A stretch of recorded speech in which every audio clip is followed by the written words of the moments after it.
Well, howdy, welcome back to Multar Aviation. So in this video, we're going to be talking about local winds. So in the last videos, we've been, part 6, part 7, we talked about, winds in general. Then we talked about the global circulation of wind, and then we talked about the jet stream. So now we're going to come down to the micro level and talk about local winds. By the way, I'm Dr. Andy Moulter. I'm a flight instructor. I still am a CFI IIMEI. I used to be a former corporate pilot, and now I'm a professor of aviation. And one of the classes I teach is aviation weather. So you're getting a free college education just here on YouTube. So if you want to continue seeing videos like this, make sure to subscribe so you get notified every time you have a new video comes out. And if you have any questions, leave them in the comment section below and I'll be happy to answer them. So in this video, we're going to talk about the local wind circulation, and then we're going to go into all the different types of local wind. So that includes sea breezes, land breezes, lake breezes, valley breezes, and so on. So local winds are small-scale wind field systems driven by diurnal heating or cooling of the ground. And when we say diurnal, we're referring to the change in temperature between day and night. If you remember back to part 2, we were talking about heat. And so during the day, we get a lot of solar radiation. And then both during day and night, we're giving off a lot of terrestrial radiation. Now, it's a lot more solar radiation during the day. And then we're just giving off heat throughout the entire 24-hour day for terrestrial radiation. But that change in temperature makes a big difference when we're looking at the local scale. And because different temperatures is going to therefore mean different pressures, and because there's different pressure, there's going to be different winds. Now, in one of the previous videos, we talked about pressure gradient force, but when we're looking at an area that's like less than 100 miles, pressure gradient force just it's insignificant, so it doesn't really factor into the local winds. And then because we're talking on a diurnal scale, day and night, a time frame of less than 12 hours, that's too short of a time frame for Coriolis to really cause any deflection of the wind. And so here's just a general concept of how you want to think about the temperature and the pressure of the air. So if we have a warm surface here, the air above it is going to be warmed up by that warm surface through terrestrial radiation. And then when we have a cool surface, it's going to have cool air above it. And so as we know, cool air is dense. If you go back to that part 2 video on heat, so if you don't know what I'm talking about, make sure you go back and watch part 2. But cool air is dense, and so since it's dense air, it's going to be heavier, so it's going to sink. But then low pressure, warm air is low pressure. As the air heats up, it expands, and therefore it's lighter, and it's going to rise. So if you have an area rising air and an area sinking air, well, remember, low pressure is a sucking force. So it's going to suck that cool, dense air towards that warm surface. And as it moves over the warm surface, it's going to expand. As it heats up, it's going to rise. And then we're just going to get this continual flow of, air circulation. And so that's how we get our local winds. So the local winds that we're going to talk about include sea breezes, land breezes, lake breezes, lake effect, valley breezes, mountain plains wind circulation, and mountain breezes. And so when it comes to these local winds, there are some hazards, such as turbulence, shifting winds, clouds, and precipitation, including thunderstorms. Now, the intensity of the hazard just depends on the intensity of the wind. So the first local breeze that we'll talk about is a sea breeze. So a sea breeze is a coastal local wind that blows from the sea to the land, and it's caused by the temperature differences when the sea surface is colder than the adjacent land. And so it usually blows on a relatively calm, sunny summer day.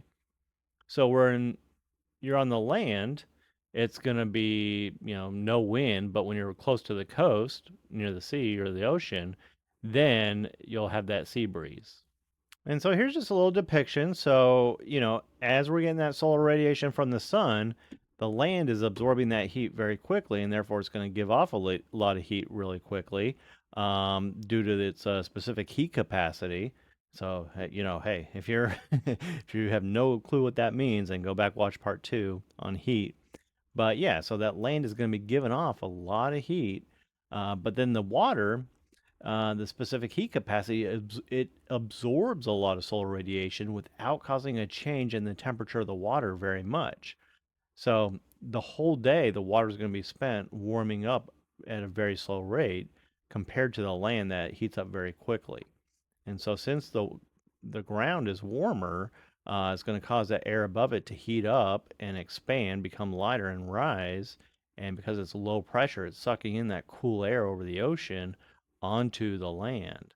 And so as the air's moving, we call that wind. And specifically, this is the sea breeze because the breeze is coming from the sea towards the land. We can have what's called a sea breeze front. So it's the horizontal discontinuity in temperature and humidity that marks the leading edge of the intrusion of cooler, moister marine air associated with the sea breeze. And it often produces a wind shift and enhanced cumulus clouds along the leading edge if the air is moist and unstable. Now, we'll be talking about thunderstorms later in a future video, so make sure you subscribe so you get notified when that video comes out. And so, with that sea breeze front, as you get that cool air coming in, it's going to force that warm air aloft, and we can get the development of cumulus clouds. So, cumulus clouds, they're going to be less stable than stratus clouds. And, it depends on how big those cumulus clouds get. If they get too big, then they create a thunderstorm. And then the effect of the coastline near the sea or the ocean can also play an important role in the development of convection along sea breezes. And so if we have a narrow peninsula or island that is generally a strong area, then that area will be a strong area of convective development in the late morning and early afternoon. And here we have a peninsula, and as you see, we have the cool water all around the peninsula. And because we know that a sea breeze, you got cool air that gets sucked in towards the land because of the low pressure over the land. Well, here we have converging sea breezes from both sides of the peninsula. And so when you have a lot of breeze coming together at one point and then it lifts up, I mean, that's going to be strong convective activity. And anytime you hear the word convection, you should automatically think thunderstorms. So the possibility for thunderstorms is going to be much greater in this area of convergence versus this area of divergence where it spreads out over a greater area. And so if you think about Florida, Florida is a big peninsula, and so you'll have air, a sea breeze coming in from the Atlantic Ocean, and then you get a sea breeze coming in from the left from the Gulf of America, and so they get a lot of thunderstorms. Now, there's a lot of other reasons why they get a lot of thunderstorms, which we'll talk about in future videos. All right, so just as we have a sea breeze, we also have what's called a land breeze. As you can imagine, this is going to happen at nighttime. So a coastal breeze blowing from its land breeze is a coastal breeze that blows from the land to the sea, and it's caused by a temperature difference when the sun sets. And it's important to note that the land breeze is usually weaker than a sea breeze. And so the land breeze is going to be weaker than a sea breeze because the land is going to be cool, and the water, even though it's spent all day warming up, it generally doesn't get as warm as, like, say, the land would during the day. And so you'll still have a temperature difference where the water is going to probably be a little bit warmer than the land, and so the air above the water is going to be warmer, lower pressure. It's going to suck that cooler land air towards the water, and so we call that a land breeze. And then as that air warms up, it rises, cools down, and descends onto the land. It just continues that land breeze circulation. Then we have what's called a lake breeze. So, a lake breeze is a local wind that blows from the surface of a large lake onto the shores during the afternoon and is caused by the temperature difference when the lake surface is colder than the adjacent land. So, this is very similar to a sea breeze, and it's going to be common in the Great Lakes because the Great Lakes are so large. It occurs in the warm season, primarily in spring and summer, and convection on the land can lead to cloud formation and thunderstorms. Deeper lakes develop stronger lake breezes than do shallow lakes. So it's exactly the same concept as the sea breeze, but now we have land surrounding all sides of the lake, and so it's just that cool air sinks and then it spreads out, and then as it gets sucked up by the low pressure air above the warm land, then it rises and it can form a line of cumulus clouds. And so we'll see how we have all these clouds around these Great Lakes here, and it's caused by the lake breezes. Next, we have a valley breeze. So, a valley is going to be in between mountains, and a valley breeze is a wind that ascends a mountain valley during the day. And because the air is in contact with the sloping terrain, it becomes warmer and less dense than the air above the valley. Pressure gradients develop with lower pressure over the sloping terrain with higher pressure over the valley. And clouds and precipitation may develop over the mountain slopes.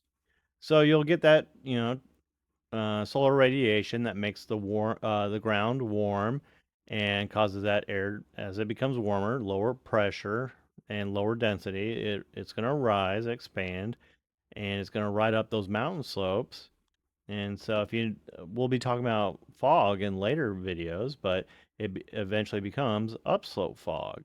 And if you know anything about upslope fog, it depends on the wind, and as that air moves up the mountain slope, it cools down to its dew point and becomes upslope fog. It can develop into cumulus clouds, but then as that air cools, it's going to then sink and go back down into the valley. And so it's just going to be a steady stream of air circulation. And then similar to the valley breeze, we have the mountain plains wind system. And so this is going to be basically the same as a valley breeze, except for now we only have like one set of mountains, and we don't have a valley. It's just then we have plains. So the diurnal cycle winds between the mountain or the mountain range and the adjacent, flat plains. And during the daytime, the wind system is about the equivalent of half of a valley breeze. And so, we got flat land to one side of a mountain, and then, it's warm, light air that rises. And as it rises, it becomes cools down to its dew point and forms those cumulus clouds. And it just depends on your reference. Are you on the ground looking up? Yeah, you see clouds. If you're on the mountain peak, then you see, fog. But then as that air cools, it goes away from the mountains, it cools down, sinks, and goes back towards the land where it warms up, and it's just another cycle of wind. Then we have a mountain breeze. So when the sun sets, we get a nightly downslope of the winds commonly encountered in mountain valleys. The pressure over the sloping terrain is higher than over the valleys, and the cooler air over the sloping terrain is denser than the warmer air over the valley, so it'll sink. So the sun sets, we don't get any more solar radiation. Now it's just all terrestrial radiation. So that terrestrial radiation causes that heat to rise, and then as it cools down, it'll sink and it'll go down these sloping mountains and go back down towards the valley. And so that's why we refer to it as a mountain breeze. All right, so if you watch this video, you should be able to say, why does the air move that causes these breezes? What hazards do these local winds potentially cause? And under what circumstances will the shape of the coastline cause convective weather? Can you tell me what's happening to the air in the valley breeze? Or what about in a mountain breeze? And so I hope you enjoyed this video. If you have any questions, please leave them in the comment section below. I'll be happy to answer them. And please subscribe so that way you can get notified. The more as I make these videos, you can get notified when they come out and learn more about aviation weather. All right, you take care. Bye.